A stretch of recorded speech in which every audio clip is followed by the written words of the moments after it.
Hello കൂട്ടുകാരെ, ഇന്നത്തെ promo വിശേഷങ്ങളിലേക്ക് എല്ലാവർക്കും സ്വാഗതം. ഇന്നത്തെ പ്രൊമോയിൽ നമുക്ക് കാണാൻ കഴിയുന്ന അങ്ങനെ നമ്മുടെ അലീന ബാലചന്ദ്രന് ചായക്കായിട്ട് വരുന്നുണ്ട്.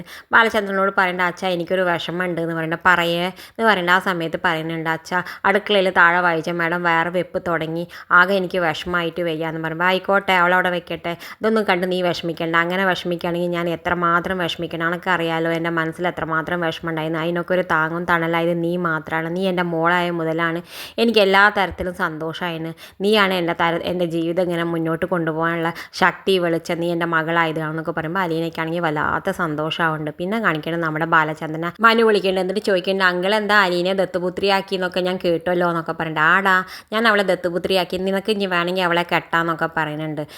അപ്പോൾ അതെന്താ അങ്കിൾ അങ്ങനെ പറയണമെന്ന് ചോദിക്കുന്ന സമയത്ത് ആ സമയത്ത് പറയുന്നുണ്ട് ബബിത മോൾക്കും കൃഷ്ണജ മോൾക്കുള്ള അവകാശം എല്ലാ അധികാരം ഒക്കെ ഞാൻ അവൾക്കും കൊടുത്തിട്ടുണ്ട്, എൻ്റെ സ്വത്തിലെ പകുതി ഞാൻ അവൾക്കും കൊടുക്കും, അവൾക്ക് വേണമെങ്കിൽ അവളെ കെട്ടാന്നൊക്കെ പറയുന്നതൊക്കെ കേൾക്കുമ്പോൾ നമ്മുടെ ചെറുക്കുണ്ട്. പിന്നെ കാണിക്കണം എല്ലാവരും കൂടി ഇരുന്ന് ഭക്ഷണം കഴിക്കുന്ന സമയത്ത് നമ്മുടെ രോഹിത് കൃഷ്ണജന പ്ലേറ്റ് വാങ്ങി വലിച്ചളയുന്നുണ്ട്.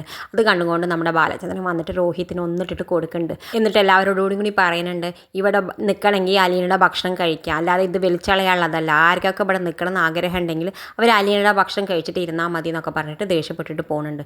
വൈജയ്ക്കാണെങ്കിൽ ഇതൊക്കെ കാണുമ്പോൾ വല്ലാത്ത ദേഷ്യം വന്നിട്ട് നമ്മുടെ അലീനോട് ദേഷ്യപ്പെട്ട് പറയണ്ടേ എങ്ങനെ സ്വർഗം പോലെ കഴിഞ്ഞിരുന്ന കുടുംബം നീ വന്ന് ഇത് നരകാക്കി പിശാചേ എന്നൊക്കെ പറഞ്ഞിട്ട് അവളോട് ദേഷ്യപ്പെടുന്നുണ്ട്. ഇതൊക്കെ കേൾക്കുമ്പോൾ നമ്മുടെ അനിലിനെങ്കിൽ വല്ലാതെ സങ്കടപ്പെട്ട് നിൽക്കുന്നുണ്ട്. ഇത് കാണിച്ചുകൊണ്ടാണ് ഇന്നത്തെ പ്രൊമോ അവസാനിക്കുന്നത്. ഇതുപോലുള്ള പ്രൊമോ വിശേഷങ്ങൾ നിങ്ങളുടെ മുന്നിൽ എളുപ്പത്തിൽ എത്താൻ ഈ ചാനലൊന്ന് സബ്സ്ക്രൈബ് ചെയ്യാൻ മറക്കരുത്.